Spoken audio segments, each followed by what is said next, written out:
아비나답의 집에서 나오는데 아비나답의 아들 우사와 아효가 그 세 수레를 모니라.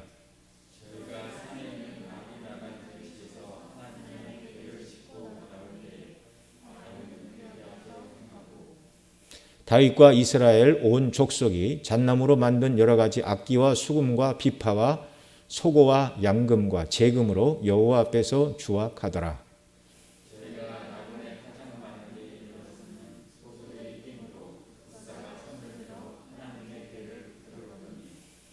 여호와 하나님이 우사의 잘못함을 인하여 진노하사 저를 그곳에서 치시니 저가 거기 하나님의 궤 곁에서 죽으니라.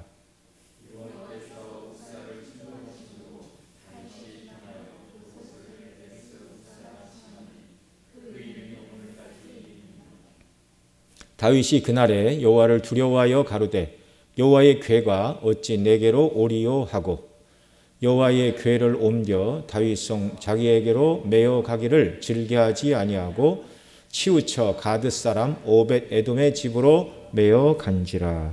아멘.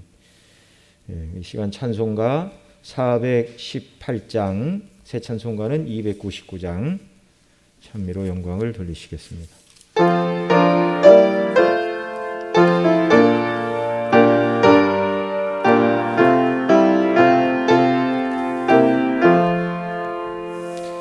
하나님 사랑은 완전한 참 사랑 내 맘에 부어 주시사 충만케 하소서.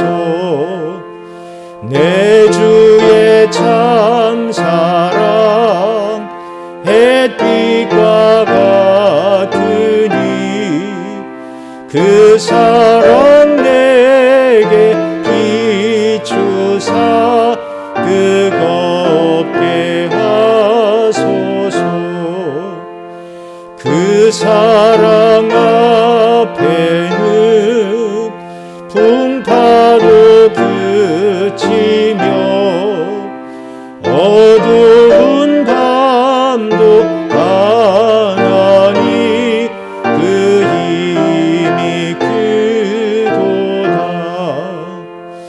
하나님 사랑에 참 자유 있으니 내 맘과 영에 채우사 새 힘을 주소서.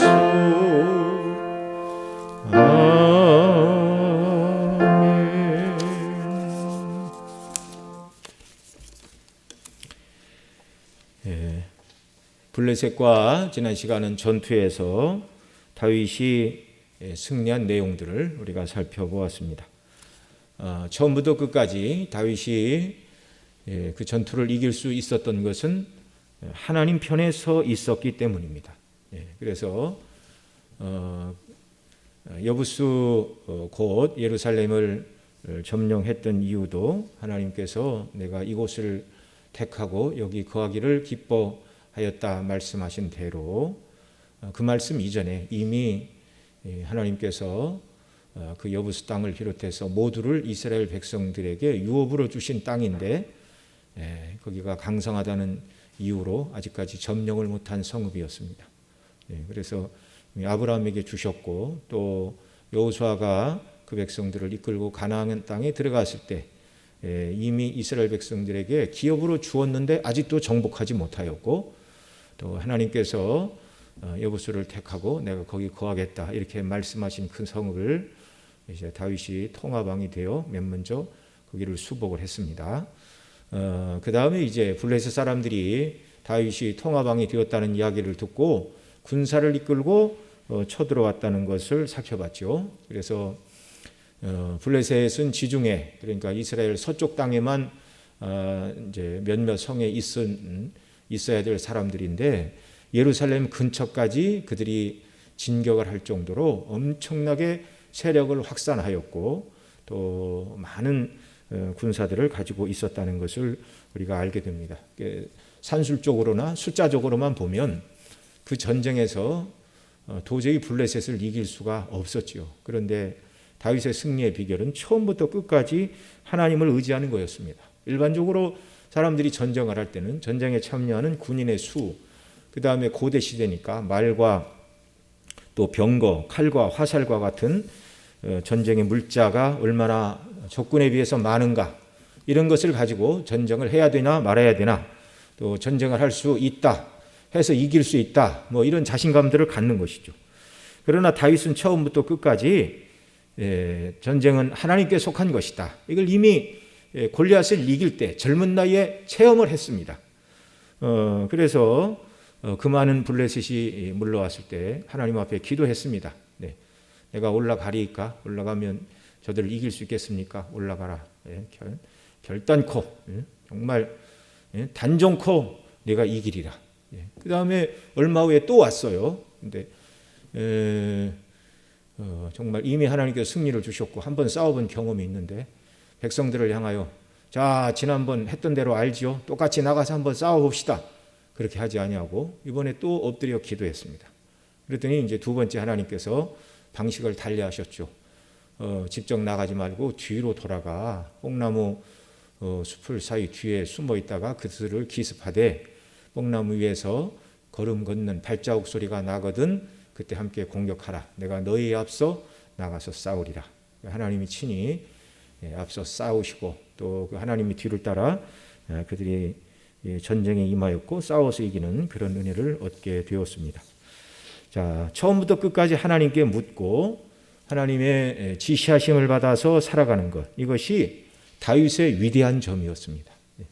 저와 여러분도 우리 인생길을 살아가면서 정말 위대한 믿음의 사람이 누구인가? 처음부터 끝까지 하나님을 의지하고 묻고 기도하고 그 뜻대로 순종하는 것, 이것은 바보가 아니라 정말 하나님을 경외하는 위대한 사람.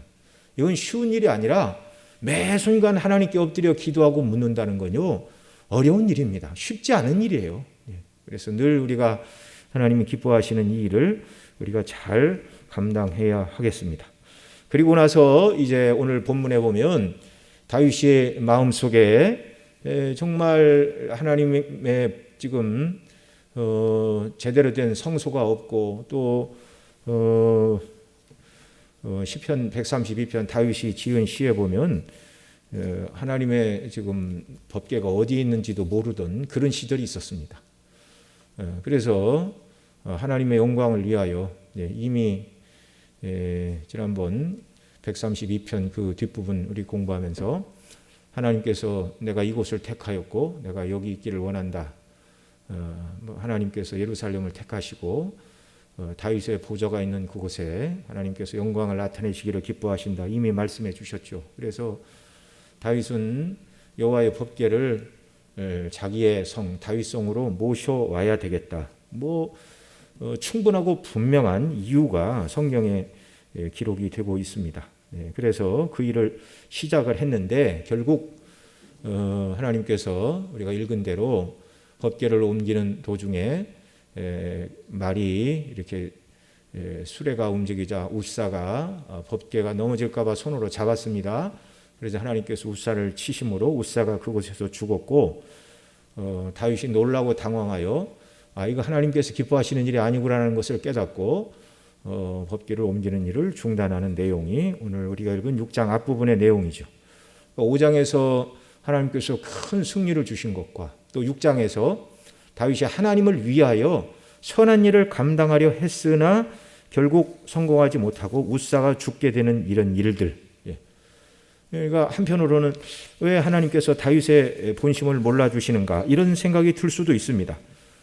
자기 뜻이나 생각이 아니라 하나님의 영광을 위하여 하나님을 위하여 정말 법궤를 모셔오고 새로운 장막에 이렇게 법궤를 모시고 하나님을 섬기고 싶은 그런 열망을 하나님께서 허락하시지 않으신 것 같고 다윗의 그 순수한 열정을 하나님이 헤아리시지 않는 것처럼 보입니다. 우사를 죽게 하시는 이 일을 통하여. 그러나 분명한 것은 하나님은 어느 때도 실수하지 않으시죠. 하나님의 행사에 정당성이 없는 일은 없습니다. 그래서 하나님의 선하심과 완전하심과 의로우심과 자비로우심의 성품을 비추어 볼 때 언제나 하나님은 옳으시다. 그러니까 다윗이 스스로 정당성을 가지고 있다라고 생각을 한다 할지라도 하나님께서 이렇게 웃사를 죽이시는 이런 일들을 통해서 이 뭔가 틀림없이 문제는 다윗에게 있다. 이걸 우리가 어렵지 않게 알 수가 있는 것이죠. 자, 문제는 사람 편에 있었습니다. 그것은 하나님의 궤를 손으로 잡은 웃사와 또 그 일을 처음부터 도모한 다윗에게 하나님의 뜻에 합당치 않은 면이 있었기 때문입니다. 출애굽기 25장 21절 22절 우리 한번 같이 읽겠습니다. 같이 읽습니다. 시작. 속죄의 소를 궤 위에 얹고 내가 내게 줄 증거판을 궤 속에 넣으라.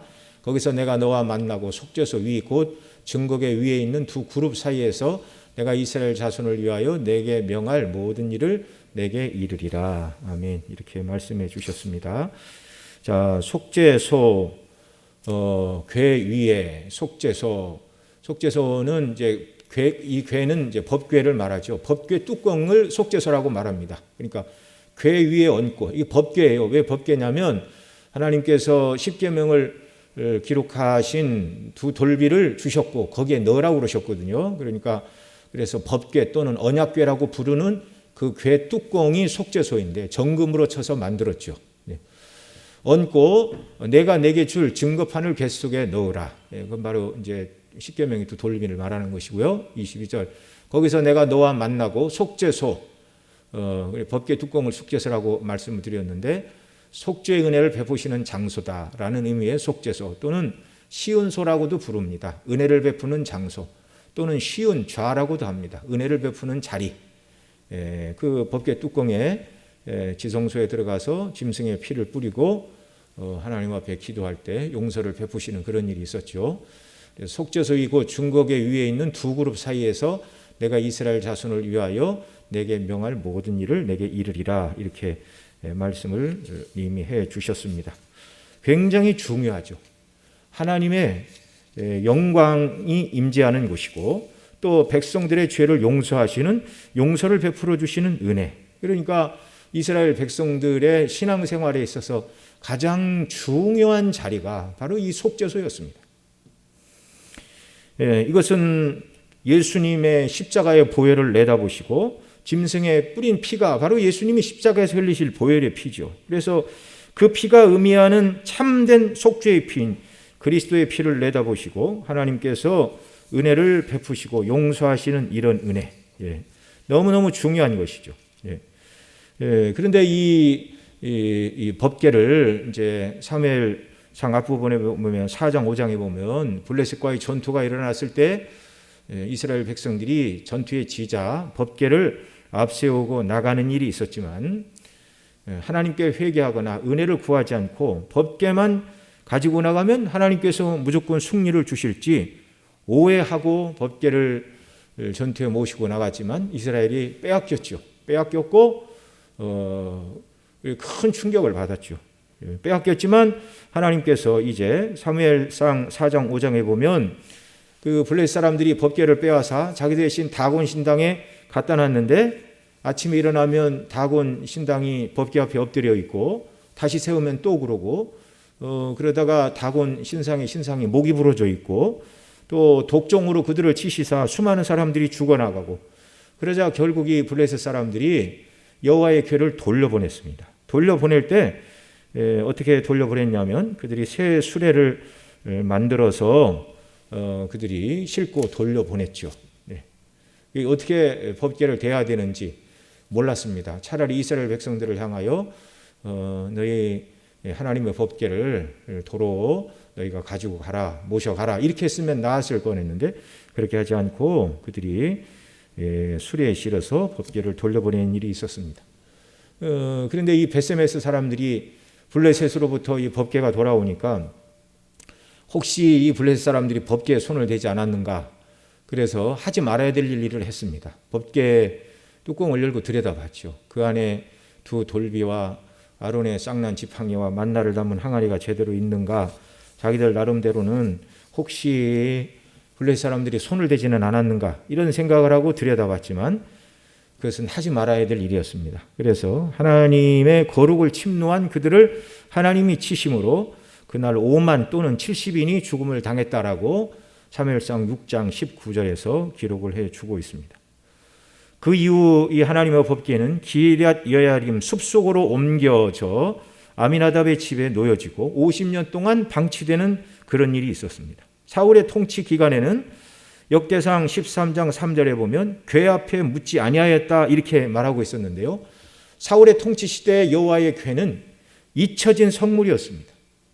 사울이 하나님을 경외하거나 사랑하는 인물이 아니었기 때문에 궤가 어디에 있든지 없든지 전혀 개의치 않고 살았어요.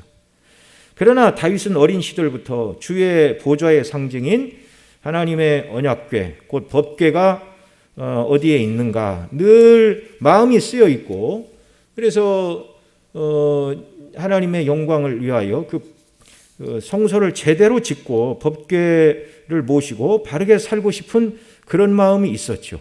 아미나답의 집에 옮겨갔다. 그 말은 제대로 된 성소의 규례에 따라 성소가 있고 지성소가 있고 그렇게 한 게 아니라 그냥 어디 한쪽에 그냥 보관하고 있었다 그런 말이잖아요. 그렇게 하다가 이스라엘 백성들 역사 속에 한때는 이 법궤의 위치가 어디에 있는가 모르는 사람들도 있었습니다. 적어도 다윗에게는 그랬습니다. 시편 132편 1절로 7절에 그걸 말하는데요. 시편 132편 1절로 7절 한 절씩 읽습니다. 시작. 여호와여 다윗을 위하여 그의 모든 근심한 것을 기억하소서. 저가 여호와께 맹세하며 야곱의 전능자에게 서원하기를 내가 실로 나의 거하는 장막에 들어가지 아니하며 내 침상에 오르지 아니하며 내 눈으로 잠들게 아니하며 내 눈꺼풀로 졸게 아니하기를 여호와의 처소 곧 야곱의 전능자의 성막을 발견하기까지 하리라 하였나이다. 우리가 그것이 에브라다에 있다 함을 들었더니 나무밭에서 찾았도다. 7절 우리가 그의 성막에 들어가서 그 발등상 앞에서 경배하리로다. 아멘. 자, 여기 시편 132편 1절을 보면 여호와여 다윗을 위하여 그의 모든 근심한 것을 기억하소서 이렇게 기도하고 있습니다. 다윗의 근심이 무엇이었습니까? 무엇을 근심했길래 여호와를 향하여 다윗의 시예요. 내가 하나님 앞에 근심한 것을 기억해 주세요. 의미 있는 일이 아니라면 하나님 앞에 기도하면서 여호와여 다윗을 위하여 그의 모든 근심한 것을 기억하소서 그렇게 말할 만한 것이 없잖아요. 그러니까 하나님께서 보셔도 다윗이 정말 이것을 가지고 근심한 것은 정말 내가 기념할 만한 일이다. 그럴 만한 일이어야 합니다. 자, 그게 뭐죠? 2절.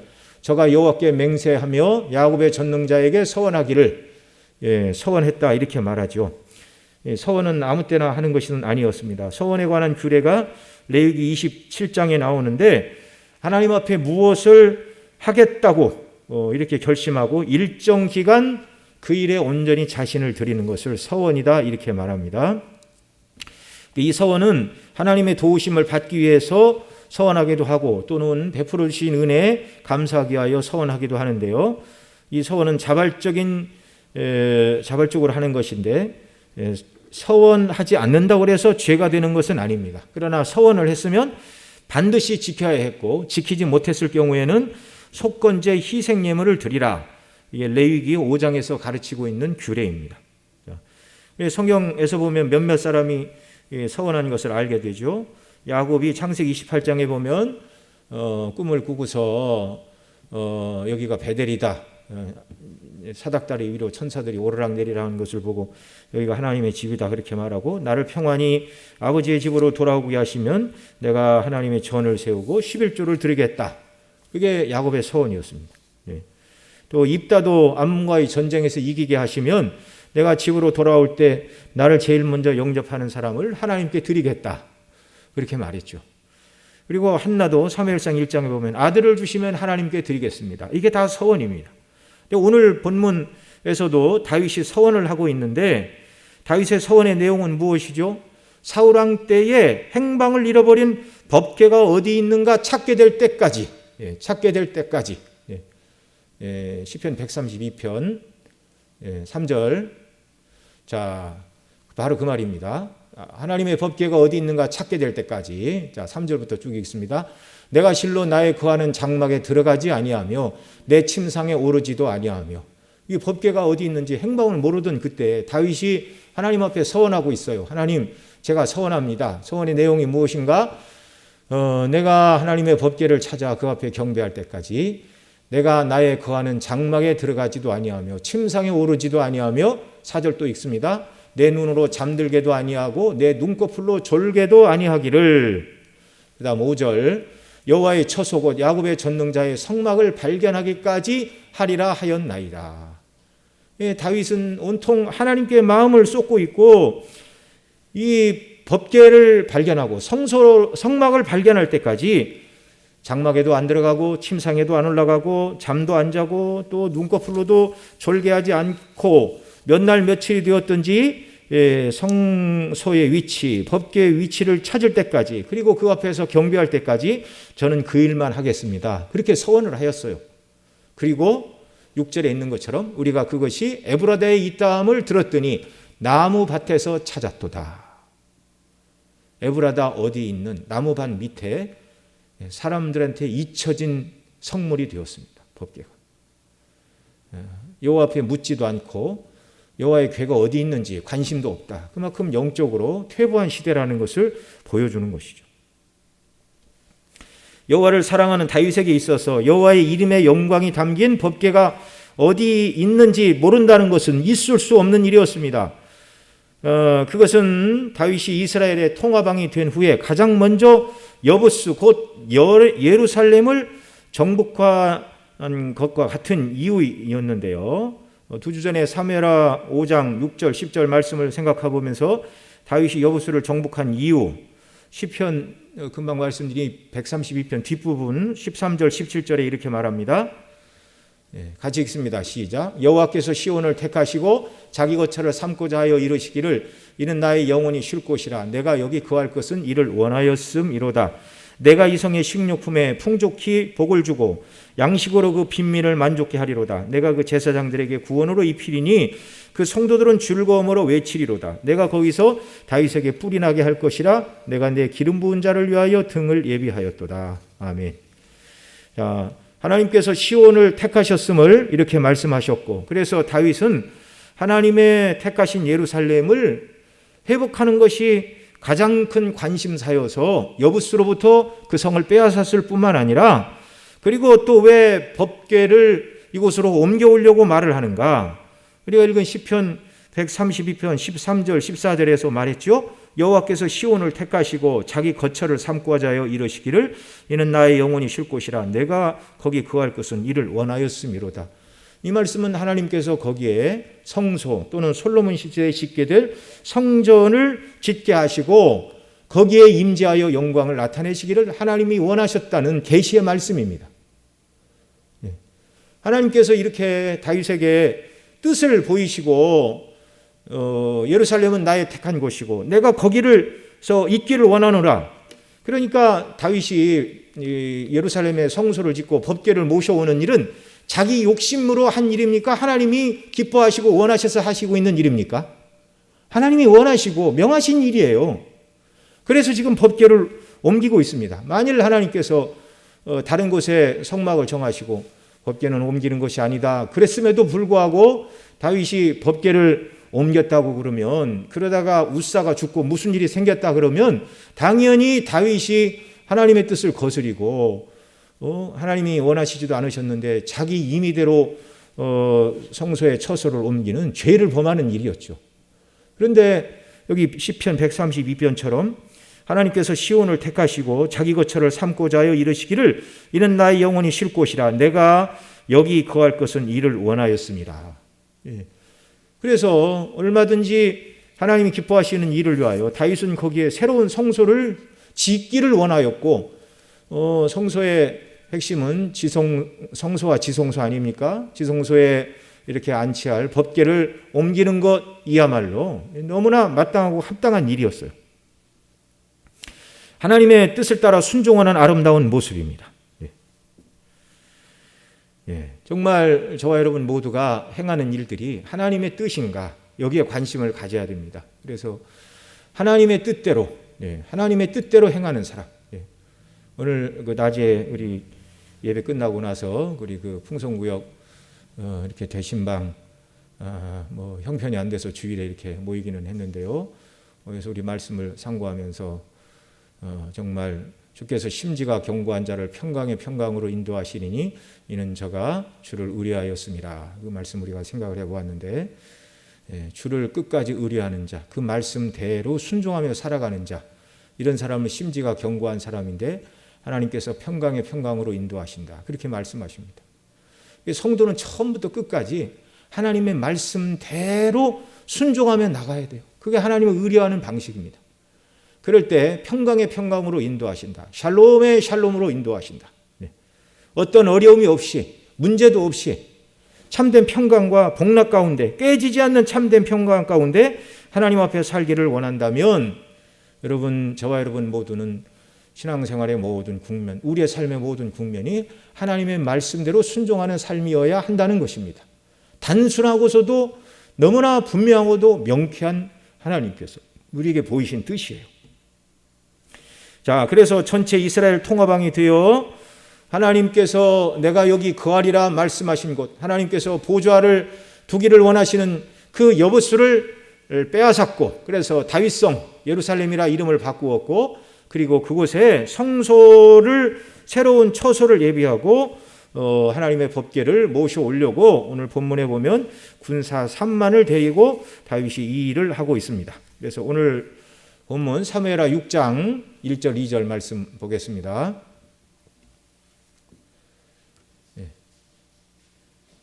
사무엘하 6장 1절 2절.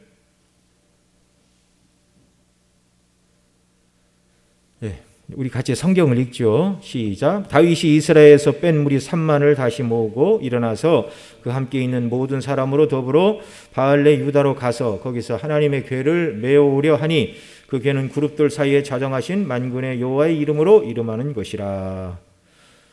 이 일은 다윗이 온전한 마음과 하나님을 향한 간절한 열망과 즐거움을 따라 행하는 그런 일이었습니다. 그래서 그 뒤에 보면 악기를 연주하고 막 이렇게 하나님을 찬미하는 그런 아름다운 모습을 보여주죠. 법궤를 존중히 여기고 그것을 인하여 기뻐하고 온 마음을 다하여 표현하는 것, 매우 합당한 일이죠. 그런데 오늘 우리가 읽은 것처럼 법궤를 옮기는 중에 안타까운 일이 발생했습니다. 6절로 8절 시작. 저희가 나군의 타작마당에 이르러서는 소들이 뛰므로 웃사가 손을 들어 하나님의 궤를 붙들었더니 여호와 하나님이 웃사의 잘못함을 인하여 진노하사 저를 그곳에서 치시니 저가 거기 하나님의 궤 곁에서 죽으니라. 여호와께서 웃사를 충돌하심으로 다윗이 분하여 그곳을 베레스 웃사라 칭하니 그 이름이 오늘까지 이르니라. 아멘. 하나님이 웃사를 치셨다, 웃사를 죽이셨다, 그 말이죠. 그래서 그곳을 베레스 웃사라 이렇게 불렀습니다. 결국 다윗이 새로운 성소를 예비하고 법궤를 옮기려는 그 일이 중단이 되고 말았습니다.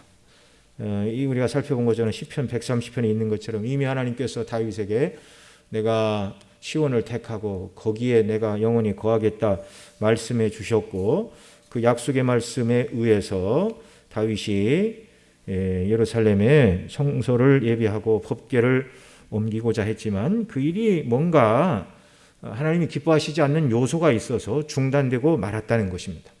자, 이럴 때 하나님 왜 그러십니까? 저한테 너무하십니다, 이렇게 말할 게 아니라 앞서도 말씀을 드렸지만 어떤 내가 뜻하지 않고 원치 않는 일이 일어났으면 모든 문제의 근원은 하나님이 마음을 바꾸셨거나 하나님 편에 문제가 있는 게 아니라 사람 편에 문제가 있는 것이라 말씀을 드렸어요. 자, 그러면 무엇이 문제입니까?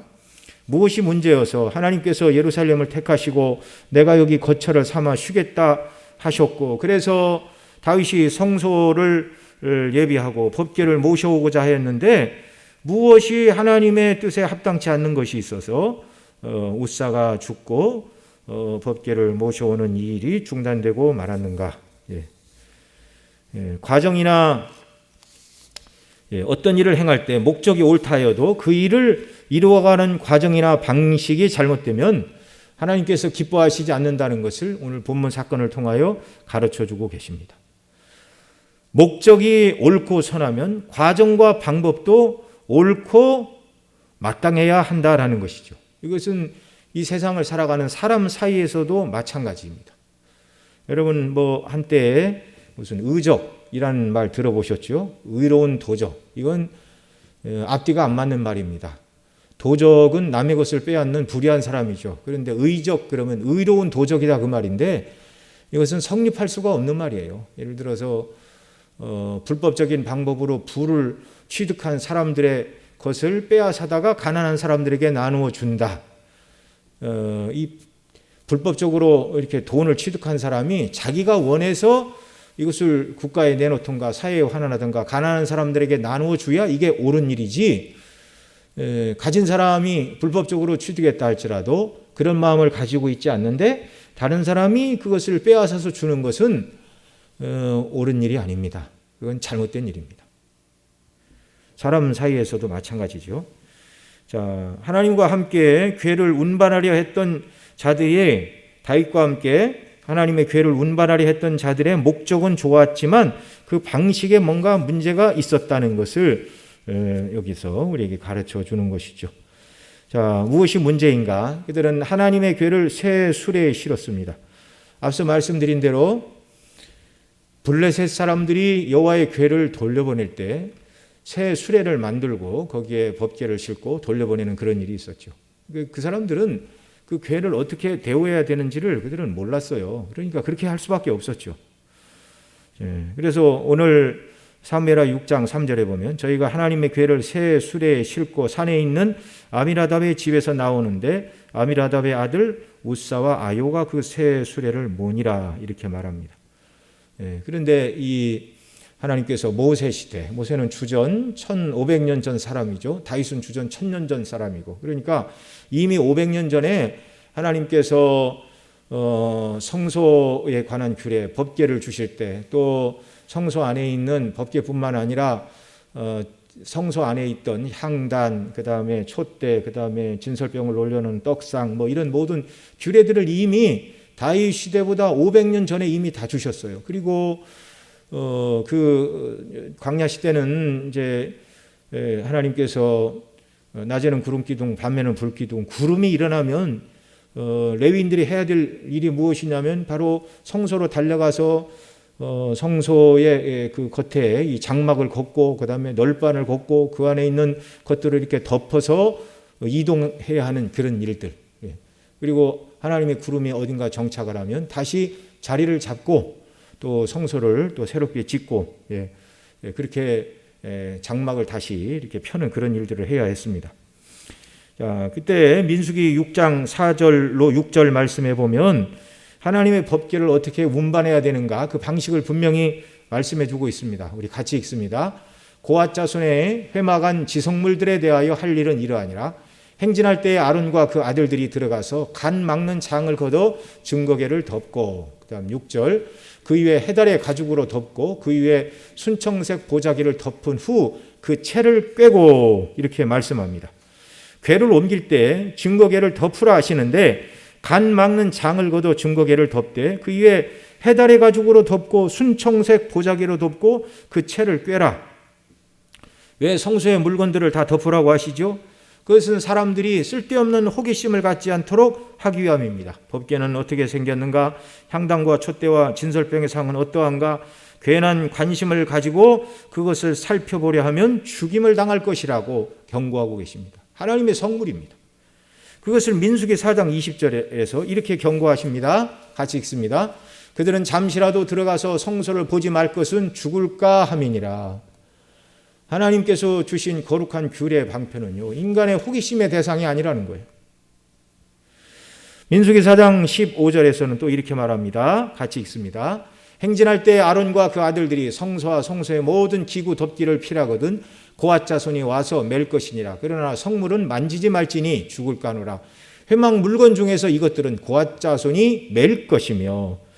자, 성소와 성소 안의 모든 기구, 법궤를 포함하여 성소 안의 모든 기구는 눈으로 보고자 해도 죽고 손으로 만져보고자 해도 죽는다. 하나님의 거룩과 영광을 침범하지 말라.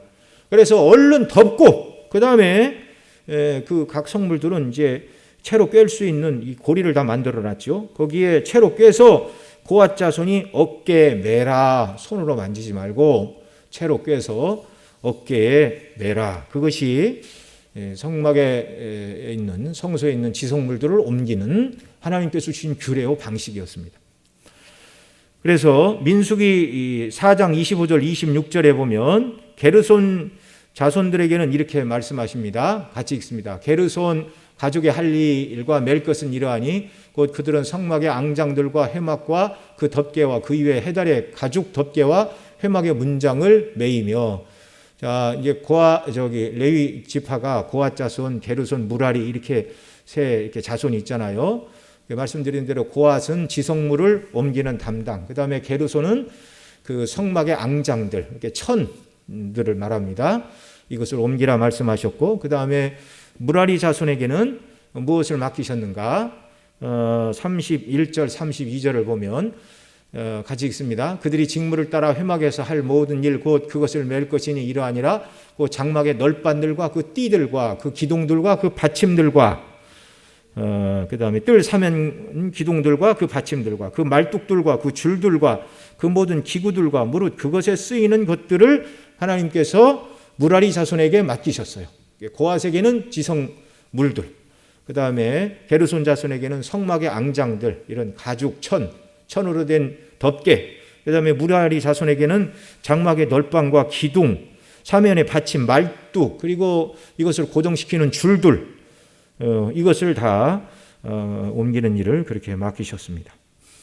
그리고 이제 그 게르손과 무라리 자손들은 그 성막에 덮는 앙장들 이런 것들을 이제 수레로 옮기라고 그러십니다. 그래서 민수기 7장 6절로 9절에 이렇게 말합니다. 같이 읽습니다.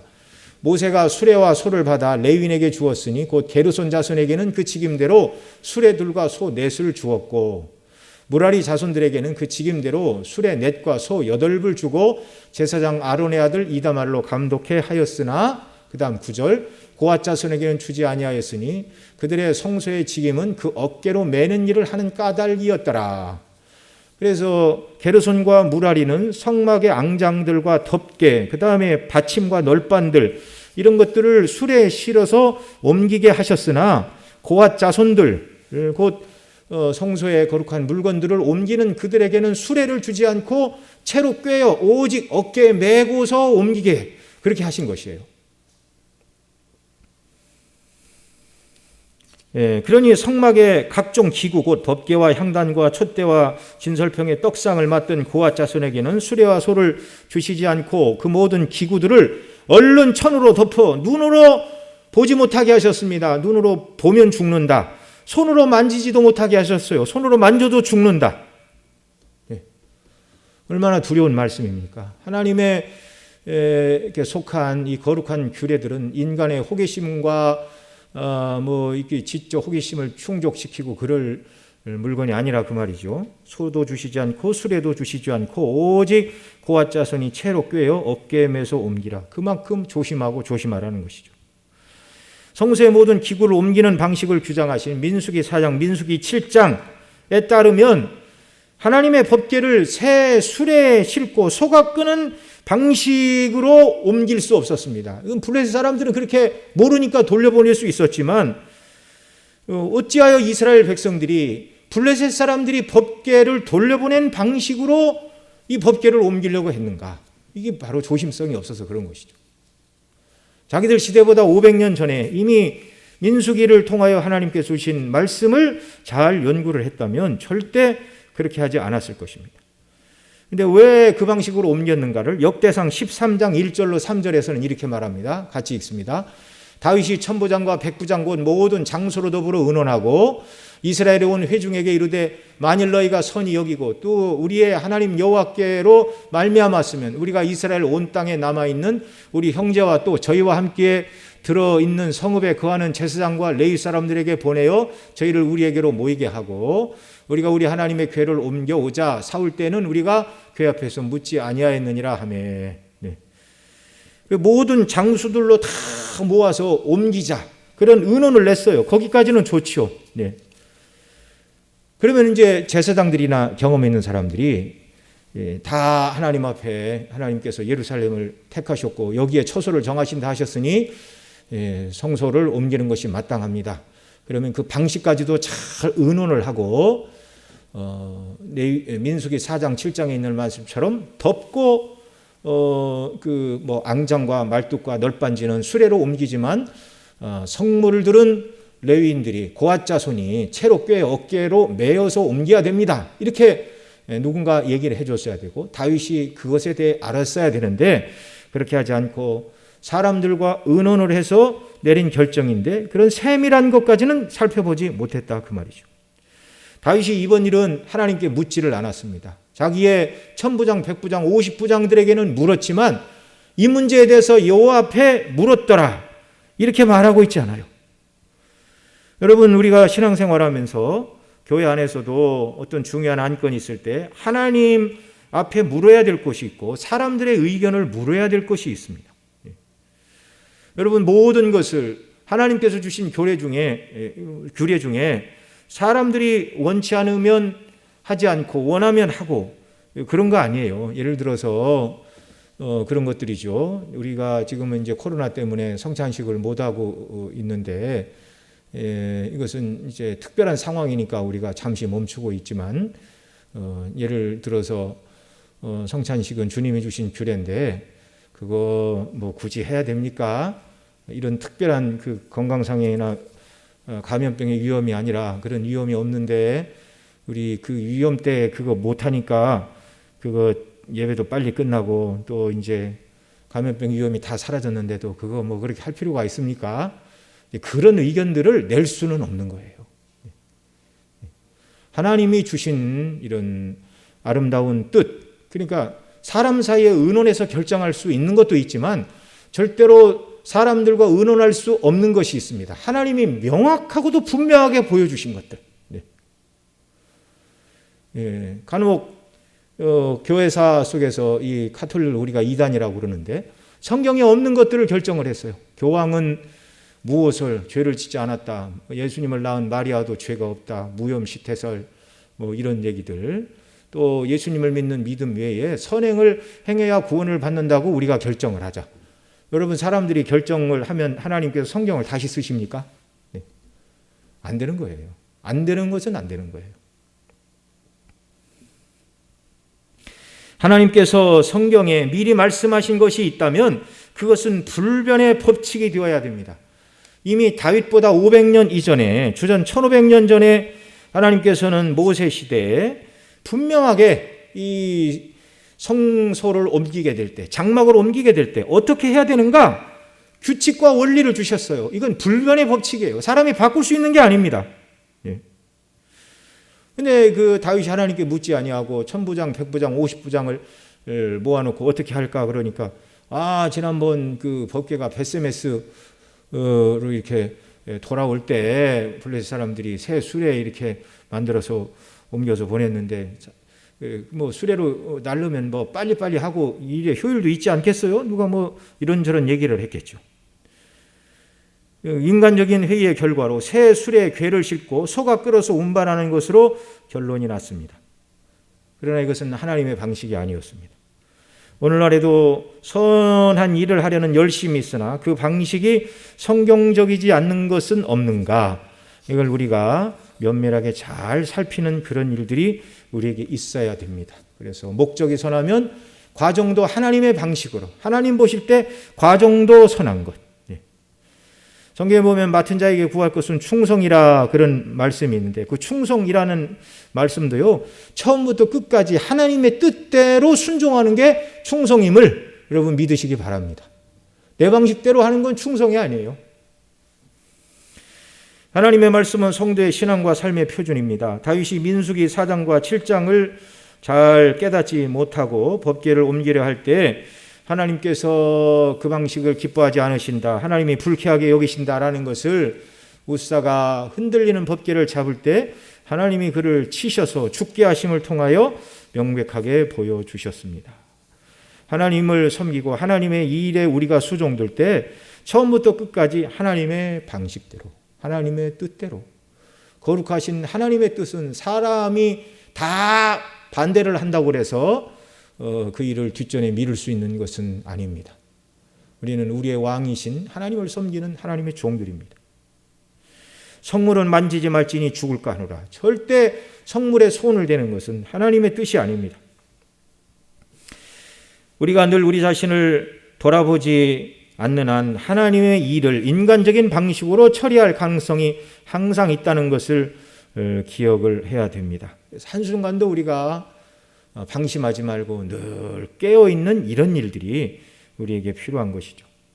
정말 다윗이 이 사무엘하 5장에서는 블레셋과의 싸움에서 묻고 또 묻고 또 묻고 참 아름다웠지요. 그런데 6장에 가서 이 하나님의 궤를 옮기는 일에 있어서, 이 중차대한 일에 있어서 하나님께 묻지 않고 사람들과 의논하고 어깨에 메어서 법궤를 옮기지 않고 수레에 실어서 옮기는 이런 연약함이 다윗에게 있었다는 것이죠. 여러분, 다윗처럼 아까도 말씀을 드렸지만 예루살렘을 하나님이 시온을 택하셨다. 여기에 내가 거처를 두고 있겠다. 당연히 거기에 성소를 지어야 되고 법궤를 옮겨와야 되는 것은 너무나 마땅한 것입니다. 하나님께서 기뻐하시는 일을 함에도 불구하고 그 과정에 온전히 주의를 기울이지 않자 베레스 우사, 하나님이 우사를 치시는 일, 이런 일이 얼마든지 있을 수 있다는 것이죠. 여러분, 우리는 겸손히 주의 뜻을 잘 구하고 그 뜻대로 순종하는 일들이 신앙생활의 모든 부분에서 필요한 것입니다. 누가복음 5장 5절에 보면 예수님께서 밤새 고기 잡고 돌아온 베드로에게 얼마나 잡았느냐 그랬지. 밤이 맞도록 수고하였으되 얻은 것이 없습니다. 그러자 예수님이 깊은 곳에 가서 그물을 내려라. 베드로가 뭐라고 그랬어요? 밤이 맞도록 수고를 하였으되 얻은 것이 없지만은 말씀에 의지하여 내가 그물을 내리리이다. 이런 자세가 저와 여러분 모두에게 필요한 것이죠.